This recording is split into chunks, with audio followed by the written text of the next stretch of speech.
जय श्री राम दोस्तों। स्वागत है आप सभी का मेरे इस वीडियो में। और आशा करता हूँ आप सब ठीक होंगे, अपनी लाइफ में स्वस्थ होंगे, मस्त होंगे। तो आज हम बात करने वाले हैं ब्रह्मचर्य के ऊपर, जो बहुत ही एक अहम मुद्दा है। तो हम बात करेंगे ब्रह्मचर्य के ऊपर कि ब्रह्मचर्य क्या है और इसका पालन कैसे करें। तो हम सबसे पहले ये जानेंगे कि ब्रह्मचर्य क्या है, जिसे हम लोग अपनी सिंपल भाषा में कहते हैं कि जो एक मनुष्य का शुक्राणु होता है वो क्या है, वो कैसे बनता है और उसकी बनने की समय अवधि क्या होती है और उसका नाश करने से क्या क्या तकलीफ़ें हो सकती हैं।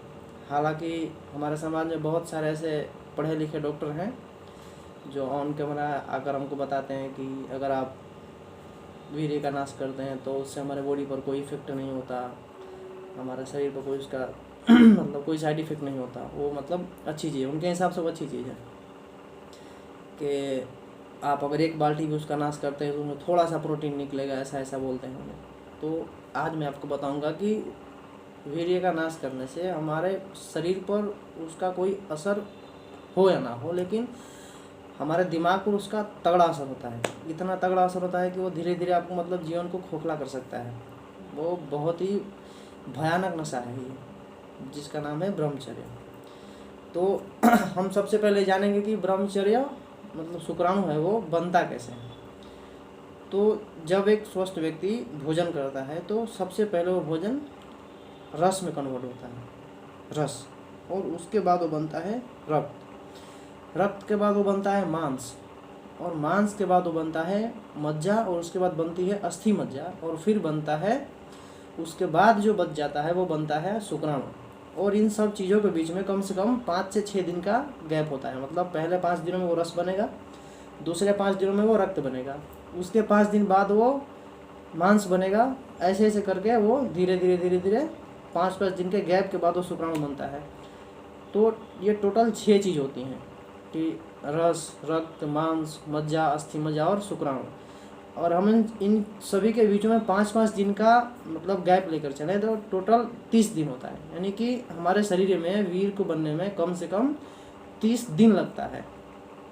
और एक साधारण सा लड़का अभी का जो माहौल है उसके हिसाब से वो कम से कम दिन में 2 से 3 बार इसका नाश कर रहा है। यानी कि आप कम से कम अपनी 2 से 3 महीने की शक्ति है, आपकी जो ऊर्जा है, आप उसको नष्ट कर दे रहे हैं। अब ये तो हो गया इसकी बनने की अवधि। अब इसके नाश करने के मैं आपको तरीके नुकसान बताता हूँ, इसको नाश करने से क्या होता है। बताया जाता है कि शुक्राणु में जो केमिकल होते हैं, जो तत्व होते हैं, वही तत्व हमारे दिमाग में भी होते हैं। जो हमारी बुद्धि होती है वो तत्व उसमें भी पाए जाते हैं। नाम अभी थोड़ा मुझे याद नहीं है, एक फास्फोरस है और दूसरा कुछ ऐसा कुछ याद नहीं आ रहा है। तो वो 2 तत्व हमारे केमिकल केमिकल हमारे मस्तिष्क में भी पाए जाते हैं। यानी कि हमारे शुक्राणु का सीधा संबंध हमारे मस्तिष्क से है। यानी कि सीधी सी बात यह है कि शुक्राणु के नष्ट करने से आपकी मेंटल हेल्थ इतनी ख़राब हो सकती है, इतनी ख़राब हो सकती है कि आप सोच नहीं सकते हो। आपकी सोचने की शक्ति चली जाएगी, आपको चीज़ें याद नहीं रहेंगी, आप किसी एक चीज़ पर फोकस नहीं कर पाओगे, आप अपना लक्ष्य निर्धारित नहीं कर सकते। आपकी जो बोलने की स्पीच है, आप किसी के सामने उसकी आंखों में आंखें डालकर आप बोल नहीं सकते। आपका कॉन्फिडेंस लेवल बहुत सारा डाउन चला जाता है, आप अपने आप से नाखुश हो जाते हो, आप पूरे दिन ऐसे उदास पड़े रहोगे, आप कुछ कर नहीं पाओगे, आपका शरीर आपका साथ छोड़ने लगेगा। ये सब चीज़ें होती हैं वीर्य को नष्ट करने से। और ये कहीं से कहीं सुनी बातें नहीं है, ये मैंने देखा है लोगों को अपने सामने जो इन सब चीज़ों के शिकार हैं, वो पहले क्या थे और जब उन्होंने ये सब चीज़ छोड़ा तो आज क्या है। तो एक तो ये हो गया। अब दूसरी बात यह है कि हम इसको ब्रह्मचर्य का पालन कैसे करें। तो ब्रह्मचर्य का पालन करने के लिए सबसे पहले एक सीधी सी बात बताई जाती है कि हम जैसा देखते हैं वैसा हम सोचते हैं, और जैसा हम सोचते हैं वैसा हमारा चरित्र हो जाता है, और जैसा हमारा चरित्र होता है वैसा हमारा भविष्य होता है। तो अभी क्या हो रहा है कि अभी हम ये हमारा जो स्मार्टफोन है, हम पूरा दिन रील स्क्रॉल करते रहते हैं, उसमें अभी इतनी गंदगी फैली हुई है, इतनी गंदगी फैली हुई है कि अगर मतलब मैंने देखा है कि मतलब 12-12, 13-13 साल के लड़के इन सब चीज़ का शिकार हुए हैं। वो मतलब गंदी गंदी फिल्में देख रहे हैं या फिर वो ऐसी रील्स देख रहे हैं, उनको पता ही नहीं कि वो क्या कर रहे हैं, उनको नहीं पता है, उन्हें कोई बताने वाला नहीं है कि ये चीज़ें गलत है, ऐसा नहीं करना चाहिए। तो सबसे पहला तो आपको अपना नज़रिया बदलना होगा। आप अपने दृष्टिकोण सुधारिए पहले, आप अच्छी चीज़ें देखिए। अगर आप अच्छी चीज़ें देख रहे हैं तो आप अच्छी चीज़ सोचेंगे, अगर आप अच्छा सोचेंगे तो आपका चरित्र अच्छा होगा। और जब आपके अगल बगल की सारी चीज़ें आपको अच्छी दिखाई देने लगेंगी तो आपका फ्यूचर ऑटोमेटिक अच्छा हो जाएगा। तो एक तो ये हो गया। दूसरा हो गया हमारा खाद्य पदार्थ, कि हम जो चीज़ें खा रहे हैं आजकल, अभी मतलब बाज़ार में इतनी सारे मतलब फास्ट फूड बिक रहे हैं, काफ़ी मात्रा में उनमें गर्म चीज़ें मिलाई जाती हैं, काफ़ी मात्रा में केमिकल्स मिलाए जा रहे हैं। तो कहीं ना कहीं वो चीज़ें भी इसका कारण हैं कि आप अपने मतलब तामसिक खुराक को थोड़ा सा कम करें। अगर आपको दिक्कत हो रही है बहुत ज़्यादा, और उत्तेजना हो रही है अंदर से, तो आप अपने तामसिक खुराक को बंद करें। मतलब कि सादा सिंपल खाना खाएं, दाल चावल रोटी घर का जो मिल रहा है वो अच्छे से खाएं। बाहर का खुराक कम नहीं करेंगे तो मतलब शरीर उस चीज़ को बार बार से मतलब आपको उसकी तरफ बार बार शरीर ले जाएगा। अगर आप बाहर का खाना खा रहे हैं रेगुलर, आप जो कचरा है बाहर का फास्ट फूड है वो सब आप खा रहे हैं, तो आपका मतलब मस्तिष्क आपको अंदर से मतलब आपकी उत्तेजना जगेगी और आप बार बार उस चीज़ की तरफ जाएंगे और आप अपने आप को रोक नहीं पाएंगे वो चीज़ करने से। दूसरा तो ये हो गया। उसके बाद आप अपनी दिनचर्या में थोड़ा बदलाव लाएं। दिनचर्या में बदलाव कैसे आएगा? मतलब अगर आप स्टडी कर रहे हैं या फिर आप कोई जॉब कर रहे हैं और आप इन चीज़ों का शिकार हैं, आप ब्रह्मचर्य का पालन नहीं कर पा रहे हैं, तो आप थोड़ा अपना दिनचर्या में सुधार लाइए। मतलब आपको लिमिटेड फ़ोन देखना है, और देखना है तो आपको पता होना चाहिए कि मैं अपने फ़ोन में क्या देखना चाहता हूँ, क्योंकि जब चीज़ें आपके हिसाब से होंगी तो ज़्यादा बेटर रहेगी। आपको पता होना चाहिए कि मेरा डाइट प्लान कैसा होना चाहिए, मुझे सुबह क्या खाना है, दोपहर को क्या खाना है, शाम को क्या खाना है। उसके बाद आप अपने जीवन में कोई एक बुक को ला सकते हैं। जैसे कि आप अगर हिंदू धर्म से हैं तो आप भगवत गीता पढ़ सकते हैं, या फिर आप धर्म से हटकर बात करें तो आप ओशो को पढ़ सकते हैं। ऐसे मतलब आप किसी क्रांतिकारी की किताब पढ़ सकते हैं। और सबसे मतलब शरीर हमारा ज़्यादा कब उत्तेजित होता है, वो समय होता है कि जब हम घर पर अकेले होते हैं या फिर रात का समय। क्योंकि रात के समय हम ज़्यादातर ज़्यादातर लोग 95% लोग ऐसे हैं जो सोने से पहले रील स्क्रॉल करते हैं, जो फ़ोन देखते हैं उससे पहले उनको नींद नहीं आती। काफ़ी समय पहले मैं भी ऐसा करता था कि सोने से पहले रील स्क्रॉल करता था फिर सोता था।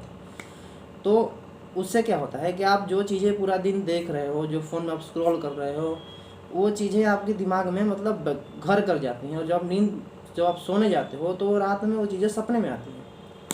अगर आप फ़ोन पर अच्छी चीज़ें देख रहे हो तो आपको अच्छी चीज़ें सपने में आएंगी, अगर आप गलत चीज़ देख रहे हो तो आपका दिमाग आपको उसी तरफ ले जाएगा बार बार।